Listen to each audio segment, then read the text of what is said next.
Welcome to Blue Talks. I have Annie Evans here, and I don't even think I've done an interview with Annie yet. Some people that I've been interviewing the last couple of days I've interviewed in the past, but I think this is new.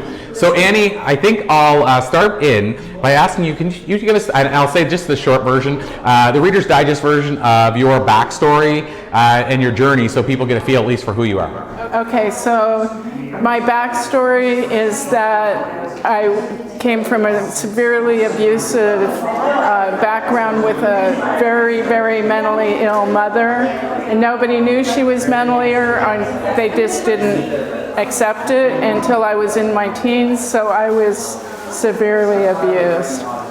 And when I was 12, I actually ran away because she had attacked me with the butcher knife. Oh my. And so by the time I was in my late teens, I was like angry.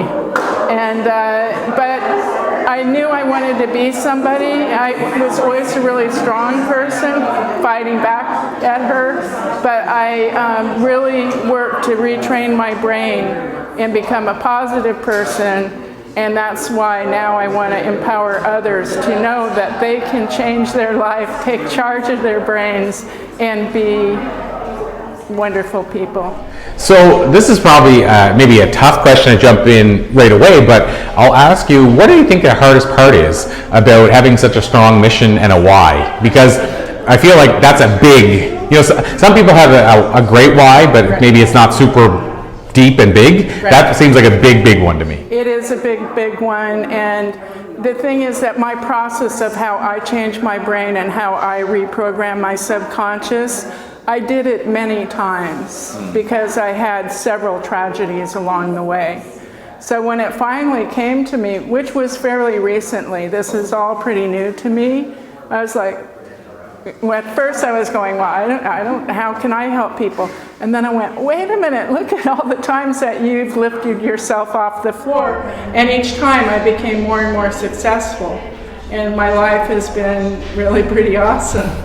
And so you spend a lot of your time as well as a realtor, but you're also, you just wrote a book about this. You're wanting two books. Yeah, okay. Only one's out yet. Okay, so you're already on the second one. So you're taking on this big mission, but also realtor. Is that challenging? Because I feel like those are two sort of separate lives in some ways. Yeah. So is that challenging, or is that actually help that? Or maybe it helps because you don't have to worry as much with the mission, like that you can actually sustain it early on. Well, so I actually put most of my real estate on hold because I wanted to get this out. And for some reason, Source was just downloading it. And I actually wrote these two books really pretty fast. And so I do love real estate, and I do have a few clients that are still kind of, they know what I'm doing, so they're pretty patient with me, and I always get them set up with somebody else. But I will be back in real estate when I can, because I love it. Yeah, so I mean that's a big part of it is obviously you love this mission that you're trying to get into the world, but you also love real estate. And I think that's 50%, probably 75% of the battle is actually loving what you do. But when you love both of the things you do, that's the cool part. What I like is I said about the sustainability. Some people love the thing, the passion and the mission are doing, but don't love the work that's helping that happen financially. And that's a crappy situation because you have this love here that you're like, why can't I do more of that? But then there's this thing here that you like or dislike that you're like, oh, I have to go do that. So I love that you love both of them. Yeah, but I do speak to that because I see that a lot. Now, some people are really good at managing, okay, I'm just going to do this and I'm going to get my paycheck and then I'm going to go do this and it's going to be great. And that's all good, but I just keep hoping that they at least like what they're doing, because there's nothing worse than spending most of your time doing something you don't like. 100%. So let me dive deep into the work that you're doing. How do you recognize, because here's the challenge I find. It's like, I just said to somebody else that works with coaching, helping people when they're in this transitionary period or this toxic relationship. And the challenge sometimes is those people usually don't seek you out until they've identified they're in a toxic relationship. Like, it's not like you can usually get clients by saying, did you know you're in a toxic relationship? Like, hey, I almost have to at least identify it. Yeah. So when you're talking about, for example, mental health, the person, to some degree, it's hard to coach them into it. You know, it almost has to be an awareness on their end to some degree. Right. So what do you feel that looks like? Like, how can somebody identify, I maybe want to start talking about this or finding more out about this? Like, have you had people come up and say, how do I know? Well, I haven't had that exact question, and I try to approach people at their level and, you know, sort of sneak it out of them. But one of the things when I'm talking to people like today and trying to get a message out to the public that could actually help change things, it's more about, you know, we all have to work on this together. And we all know that it's a huge thing and we're all affected by it. But mental illness is something that most people are really denying and they don't want to face it. And so I had a terrible experience just yesterday. It was on Facebook. But there's this global sisterhood group, and I've been like just putting myself out there, just trying to help people. And this person was in really, really bad shape. And a lot of people, it's like total physical depression. I think she probably has something physical going on. But some therapists just jumped in and go, you're bipolar and manic and you need to go seek help, period. And then to say that she was a therapist, that's just no way to talk to people. I don't think, if she is a therapist, I don't know, but I don't think many therapists would put that on you and say good luck. Because you're on your own then hearing that. Yeah, and you're just in Facebook and it's just, you've just been diagnosed. Yeah, no, it was horrible. I stepped in big time. It's like, no, you don't.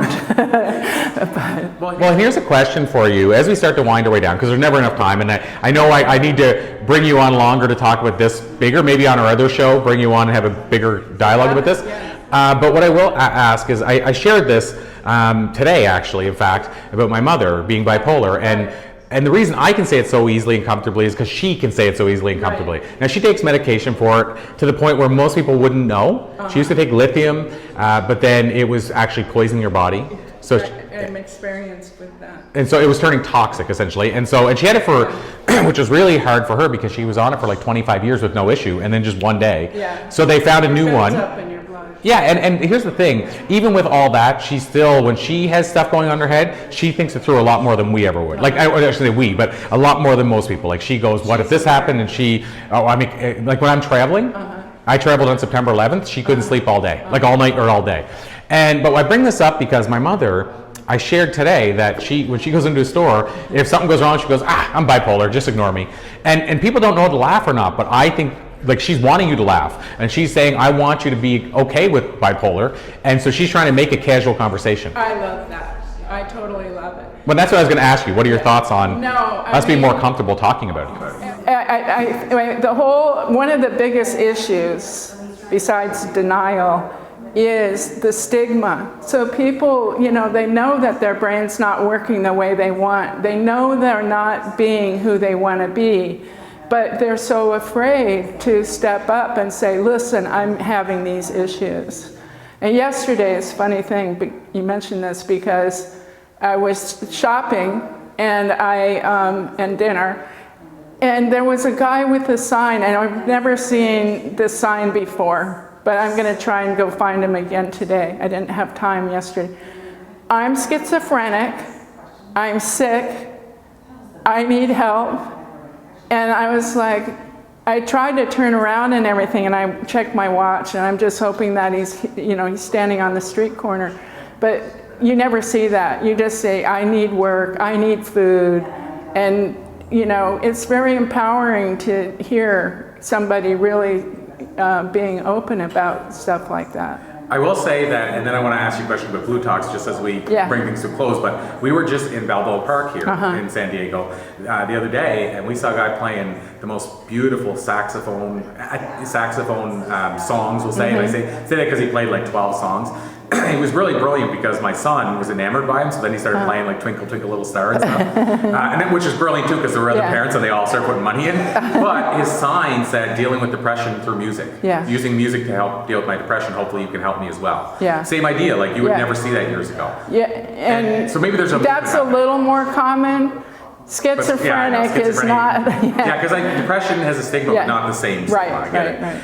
So my question, my last question I said I was going to ask you about blutalks is, can you tell us what the experience was like? And I say that because, you know, and we don't have to go into as much detail as you want, but I know it was challenging, and I know you've been traveling a lot and trying to get the time in between, and so just wondering what your experience is like overall. Well, first of all, I want to commend you, just the relationship. I just see how much you really give to people. Oh, thank you. You know, so often people in your situation, you know, well, there's this money or nothing, you know, and you're always giving a little more, and so I want to commend that. Thanks. Now, I knew that today was going to be really hard for me because I am brand new. I didn't have time to know my speech or even craft it exactly how I wanted, but it was a really safe environment, and I did get through it, so thank you. Well, and I hope you invite me back after I get a little more centered on my speaking. Well, and I don't know if you heard, because I know you were getting unmiked at the time, but I said that to me, the true success is showing up and doing it. The only failure to me is if you just said, I'm not doing it now. Yeah. And so you I did think about it. I know, and we do, right? But I'm saying the success was you got up there and did it. So it was a success. Yeah. So my last question, Annie, is just simply for people that want to learn more, where can they find you or connect with you? Or So I'm going to just give my cell phone out. It's 310-621-0456. And I'm building my website right now, which is www.setyoursales, which is SAILS.com. And I'm coming out with my book. It's going to be launched any day. And my contact information is in here also. Awesome. I love it. And I have to say you're in good company, because the only two people I can think of that gave out their cell numbers in interviews before were Michael E. Gerber, who wrote The E-Myth, and Tom Ziegler. And now Annie. Isn't Michael Gerber great? He is. Yeah. He's amazing. Yeah. But you're in good company. Thank you. Awesome. Thank you so much. I appreciate it, Annie.